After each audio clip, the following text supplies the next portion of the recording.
Hi everyone, and welcome back to another beautiful day down at Tomatin Distillery. Last week I was here having a look at our chocolate malted barley and our wort. That wort then went on for fermentation. It was fermented for a full week, 168 hours, and it's just been distilled. And I've come back down to have a look at the new make spirit and see what we've been able to carry over from that barley and how it's impacted the Tomatin spirit. But I think what's worth doing is revisiting the classic Tomatin spirit to find out where the differences really come from. So what I've got here is our normal or standard Tomatin spirit that we produce throughout the year. And as always, full of that rich orchard fruit flavors, that apples, the pears, nice citrus notes as well. And for me, there's always a flavor of rhubarb in the Tomatin spirit. Behind that, there's that sweet malt flavour that really comes across in things in like the Tomatin 12-year-old.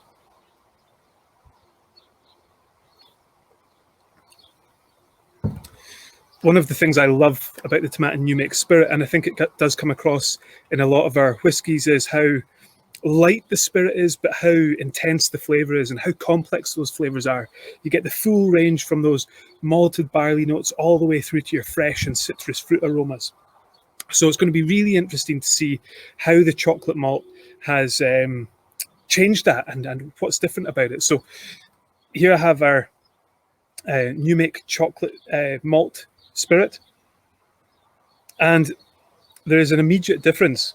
It's not massive. It's still very much a identifiable Tomatin spirit. It's still got a lot of those key flavors that we look for, but maybe just in different levels. Here there is more of a bitterness, like that sweet orange that we get in the Tomatin spirit is maybe a little bit more bitter here. There's that coffee note. When I was here last week, the whole site smelled like a coffee roasters, and that's carried through here beautifully, like that ground coffee aroma. And then just at the end, there is that dark chocolate, that bitter cocoa flavor. It's really nice to see that that's come through.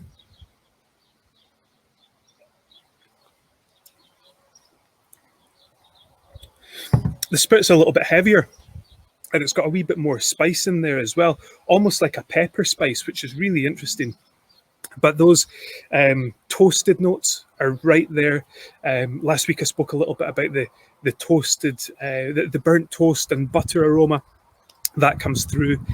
The fruit isn't as prominent as it is in the standard spirit, but really nice toffees and chocolates going on there as well. So wonderful, wonderful spirit to have produced at the end of all that work. And we're going to be filling that into a variety of casks, mostly second fills to allow the spirit to shine through, but we're going to be filling some second fill bourbon, second fill sherry, second fill red wine, some second fill muscatel. And we'll track that over the next few years and start to pull together some really interesting releases from that. So wonderful, wonderful stuff. A great experiment, and I can't wait till we've got whiskey in a few years' time to be able to share with you all. Cheers.